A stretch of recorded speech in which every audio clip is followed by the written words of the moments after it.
Muy bien, pues bueno, nosotros nos vamos a enlazar con mi querida Carolina Hernández porque hay un gran tema con respecto a justamente esta propuesta de Morena para gravar la riqueza, para poder de alguna forma tener impuestos a los más ricos, así que vamos con esta entrevista. Y me da mucho gusto saludar a mi querida Carolina Hernández, mi economista favorita. ¿Cómo estás, mi querida Caro? Bienvenida. Hola, Jonathan. Hola, Jonathan, muy bien. Muchísimas gracias por la invitación. Me siento hasta sonrojada con tantos halagos. No me los esperaba. Caro, mira, hay una propuesta que a mí me parece que era bien importante platicar y qué mejor que seas tú quien nos hable un poco sobre esta propuesta de aumentar impuestos a los ricos que está haciendo Morena, porque además entiendo que es una de las propuestas que en algunos países, no solo en nuestra región latinoamericana, sino en otros continentes, está abriendo esa posibilidad de ir cobrando más impuestos a los ricos. Platícanos de inicio, así a bote pronto, ¿qué es lo que podría causar dentro de conveniencias sociales del presupuesto, del PIB, si es que esto beneficia, evidentemente de la bolsa de dinero que pueda tener el Estado para poder seguir inyectándolo en el estado de bienestar, en salud, en infraestructura? Platíquenos así como una mirada muy general sobre cosas que podría beneficiar el que una propuesta, más allá de las especificaciones y de las características que tendremos que analizar en cuanto se sepa bien y tengamos la propuesta de manera más íntegra o de una forma más específica, ¿qué puede beneficiar a la sociedad, en este caso a nuestro país, que se aprobara una ley o una propuesta como esta que está haciendo Morena?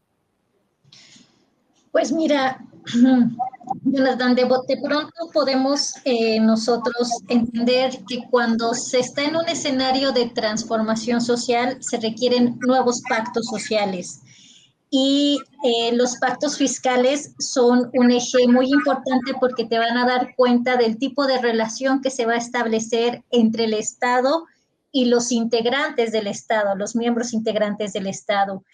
Los impactos van a ser variados, pero a mí me gustaría contextualizar un poco. Mucho se ha hablado en las décadas de inicio del siglo XXI de la desigualdad tan exacerbada que existe en estos momentos. Todas las discusiones sociales, políticas y económicas van dirigidas a este tema. Y lo menciono porque van acompañados de un concepto que es muy alarmante y muy mediático, que es pobreza extrema, pero poco se habla de la riqueza extrema que viene acompañado a este fenómeno. Entonces, cuando se tienen propuestas que tienen como eje generar nuevos impuestos o modificar las leyes de recaudación de manera progresiva, es decir, que quienes más tienen, más paguen y no de forma regresiva, es decir, de que quienes menos tienen sean los que más paguen, por supuesto que van a modificar las formas en las que se está distribuyendo la riqueza en el país. La modificación que quiere hacer la bancada de Morena es interesante porque es una modificación de carácter constitucional. Va dirigida al artículo 31 y tiene como propósito justamente tener la coadyuvancia para que se generen nuevos mecanismos en los cuales el Estado pueda recaudar más para distribuir de una forma distinta, pero esta recaudación no va a ser como típicamente se hacía con mayores impuestos al IVA o con mayores impuestos al ISR, sino que vaya dirigida a las personas que más riqueza han acumulado en las últimas décadas. Entonces, el impacto va a ser de un alcance importante hasta donde yo pude leer la iniciativa de propuesta que se está presentando. ¿Cómo es antes de esta propuesta? ¿Cómo se cobran los impuestos a los más ricos? A eso que tú hablas, que me parece bien importante, esa riqueza extrema, porque hablamos de la pobreza extrema, hablamos de sus consecuencias, hablamos de lo terrible que es, pero no vamos del otro lado, que es, hay una pobreza extrema porque del otro extremo hay una riqueza, ¿no? Acumulada en manos de muy pocos. hasta este momento, ¿cómo es que se cobran los impuestos a los millonarios o a los grandes capitales? ¿Cómo es ese proceso? Pues mira, si nosotros partimos de la ley de ingresos de la Federación con el ejercicio fiscal último, que fue el que se discutió a finales del año pasado, podemos ver que se estimó para este año un ingreso de cerca de 8.3 billones de pesos, de los cuales poco más de la mitad correspondían a impuestos. Pero estos impuestos se cobraron principalmente por concepto, como dije hace un momento, del IVA y del ISR. Es decir, eran impuestos que toda la población pagaba o la mayoría de la población estaba pagando. Otra fuente de ingreso eran los ingresos petroleros que se presentaban, pero no tenemos en este momento de forma efectiva un impuesto que vaya dirigido a las personas a partir del monto de los, por ejemplo, un impuesto mayor a las herencias. Se está heredando fortunas inmensas con estos cambios generacionales que se presentan, pero no se está dando un reparto equitativo, incluso en términos intergeneracionales, ¿no? Entonces, lo que ahora se busca es que se diversifiquen la forma de recaudar y que esta diversificación no vaya con el IVA a alimentos, como se había propuesto en años anteriores, sino que vaya con impuestos en función, pues, de la riqueza acumulada que se tiene. Por ejemplo, estoy pensando en las herencias, que es lo más inmediato que uno puede pensar. O sea, lo que estoy diciendo, cuando no es lo mismo que haya aumentado, por ejemplo, el IVA al 16%, bueno, primero del 10 al 15, luego el 15 al 16% general, que en este caso solo hablar de un impuesto específico para ciertas personas con una cantidad de dinero. Hay una tabla de cantidad de dinero, es decir, si tienes una cantidad de dinero mayor a esta, se te tendría que aplicar estos nuevos impuestos. O un impuesto diferenciado, como se presenta en otros países, ¿no? Hay países que en función del monto de sus ingresos se tiene el porcentaje de recaudación con el cual se va a contribuir al Estado para que ejerza sus funciones.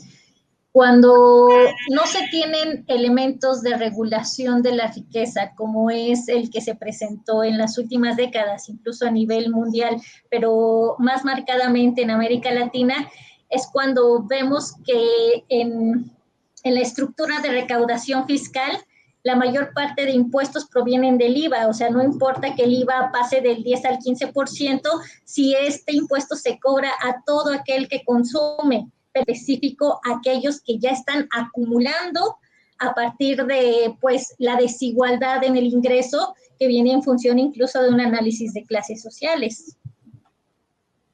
Bien, y entonces, ¿hay algunos modelos internacionales que estén aplicando ya este impuesto en el mundo, Caro, o no hay algún referente que podamos nosotros explicar aquí o exponer aquí a la audiencia? Pues mira, hay países, por ejemplo, los nórdicos, en el cual su recaudación impositiva viene en función de, pues, los tipos de propiedad que ellos puedan presentar, ¿no?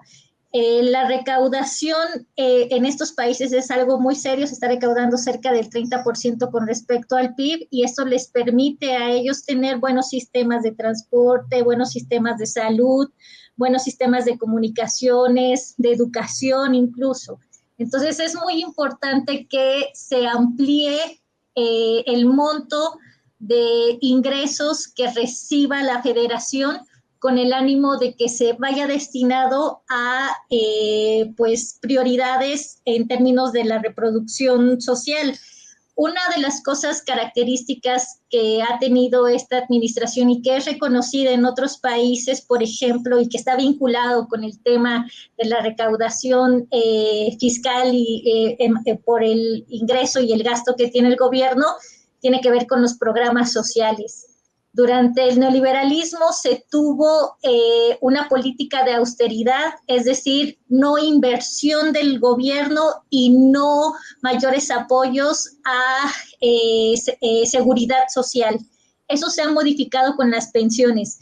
Estaba revisando unos informes recientes de, por ejemplo, países como Colombia, en los cuales pues más de un tercio de la población no tenían condiciones para poder pensionarse. Y eso ya se resolvió en este país porque ya tenemos una pensión universal como parte de uno de los derechos humanos. Pero para poder ejercer ese gasto necesitamos justamente de los ingresos. Y qué mejor que los ingresos provengan de una recaudación más equitativa en función de cómo se está distribuyendo pues la riqueza en el país. Entonces, países que tuvieron durante las décadas posteriores a la posguerra esta política de ser estados de bienestar van vinculados con estos aspectos. Para poder generar las condiciones de bienestar de los que gozan los europeos, por ejemplo, se requirió tener una mayor recaudación fiscal que fuera repartida para estos programas sociales. En el caso de México, nosotros comenzamos con las pensiones porque se tuvo una política de austeridad republicana, es decir, de un ejercicio más eficiente del gasto, sobre todo regulando el gasto corriente que se destinaba a las secretarías o a los aparatos gubernamentales. Entonces, con eso se pudo tener esa distribución al interior de pues, la estructura que se presentaba. Pero si ahora queremos alcanzar niveles de bienestar mayores, pues necesitamos una mejor distribución del ingreso y que ésta sea regulada por el Estado, como es lo que se está proponiendo en la iniciativa. A ver, dos cosas. Ponernos en contexto de cómo estamos en nuestro país y cómo están naciones que sí tienen estados de bienestar. Hablabas de una cifra de recaudación del 30%. ¿Cuánto estamos recaudando en nuestro país, de acuerdo con el tamaño de nuestra economía poblacional? ¿En cuánto porcentaje estamos de recaudación?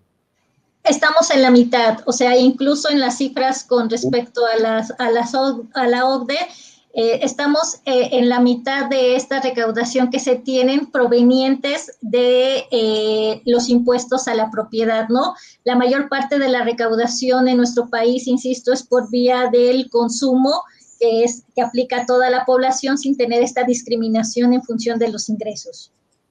Ahora, una vez que dices esta cifra, ¿cuánto calculas tú? Y yo sé que los economistas son muy cuidadosos en los datos y en las cifras, y los periodistas queremos que nos den cifras para entenderlo mucho mejor. ¿Hay algún aproximado de si se pone o se aplica, se aprueba esta reforma que además nos dices es constitucional?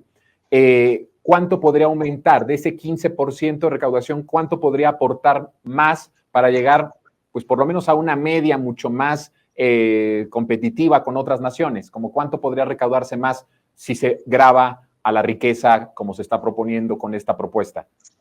Pues es que depende hacia dónde vayan los impuestos dirigidos a esta acumulación de riqueza y también cómo se destinen los ingresos adicionales que se tengan. Por ejemplo, si tenemos un Estado más participativo en actividades productivas, como ahora se está presentando en sectores estratégicos vinculados con la energía o en infraestructura, por supuesto que el multiplicador de la inversión va a hacer que se tenga un impacto en el PIB notorio.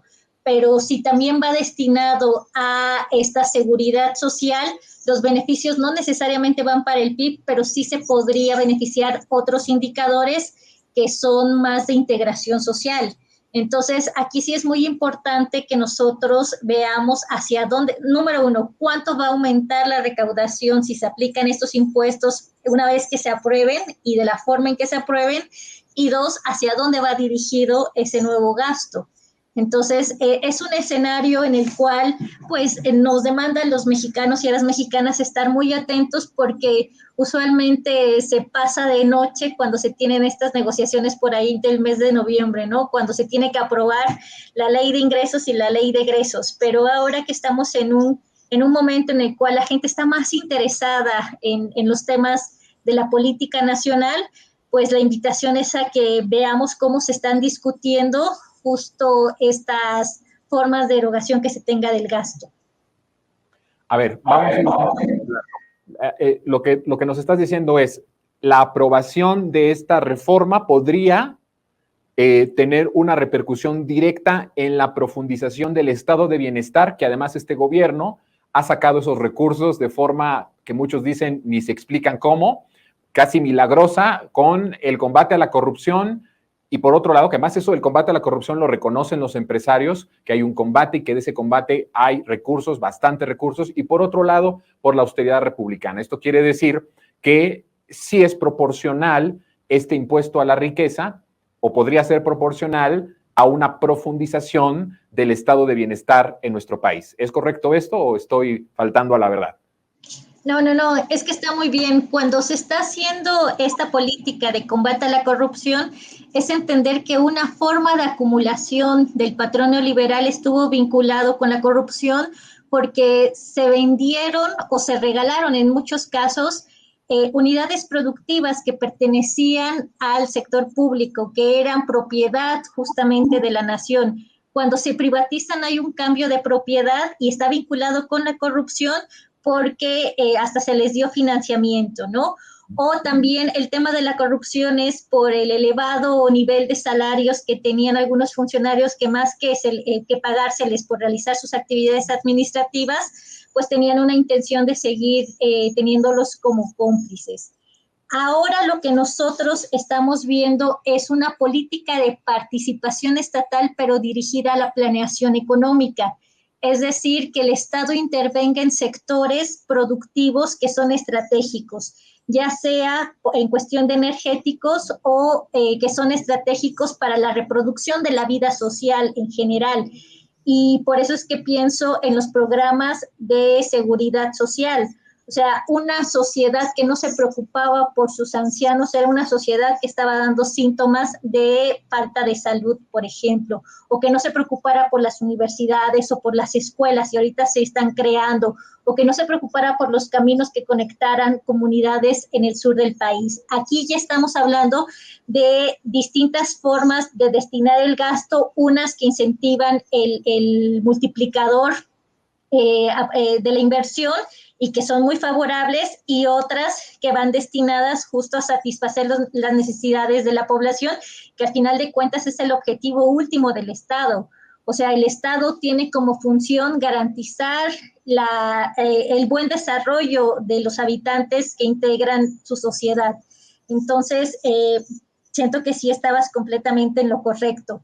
Ahora, para ver el impacto, pues hay que ver cómo se discute y qué es lo que se aprueba, o sea, qué es lo que se aprueba en materia de nuevos ingresos, es decir, provenientes de dónde van a ser, y también cómo se va a aprobar el gasto que se destine. Este año ya no se está destinando gran parte del gasto a, por ejemplo, la construcción del Tren Maya o el aeropuerto Felipe Ángeles, porque ya son obras que están prácticamente concluidas. Entonces, toda esta nueva estos nuevos ingresos, ¿hacia dónde van destinados? Intuyo que puede ser hacia el litio, que también va a generar efectos multiplicadores en el norte del país. Entonces, aquí sí es muy importante saber cómo se va a discutir la ley y sobre todo qué es lo que se va a aprobar para que en función de eso podamos hacer las estimaciones. En todo caso, eso que nos dices es muy importante, porque además el presidente hablaba de que en este último periodo iban a haber muchas más sorpresas, cosas muy, incluso me parece que utilizó la palabra maravillosas que iban a suceder en nuestro país en este último año de su sexenio. Pero además quiero hacer una pregunta para ir cerrando. ¿De qué tamaño puede ser la resistencia del gran capital, de esta oligarquía, de estos potentados?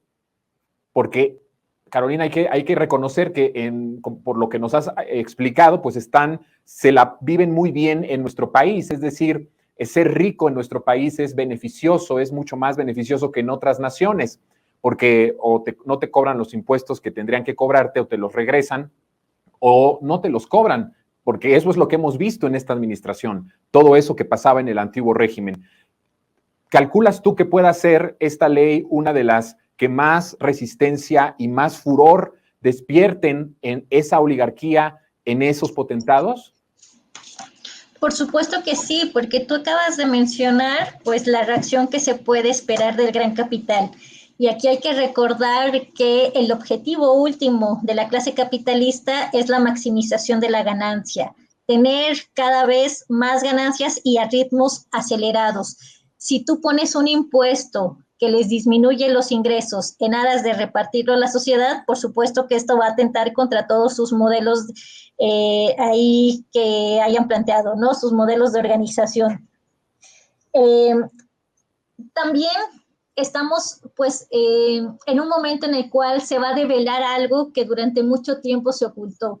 Y es que muchas de estas ganancias que se tenían en los capitales eran provenientes no de actividades altamente eficientes como se mencionaba, ¿no? Muchas veces se decía que alguien era más rico porque era muy eficiente en sus empresas, pero ahora podemos nosotros cuestionarnos qué tan eficiente es una empresa que solo puede alcanzar los niveles que registra hasta el momento basado en bajos salarios y en no pago de impuestos. Te está dando cuenta que hay problemas también en su forma de organización, que hay discusiones que se tienen que presentar. Sobre todo lo menciono porque esta narrativa de que las empresas privadas eran las más eficientes va a perder la solidez cuando veamos que ya hay más impuestos y mayores salarios. Y podemos crear una narrativa distinta en función de las empresas públicas, ¿no? Que durante mucho tiempo se dijo, ay, es que son ineficientes, no tienen ahí grandes montos de inversión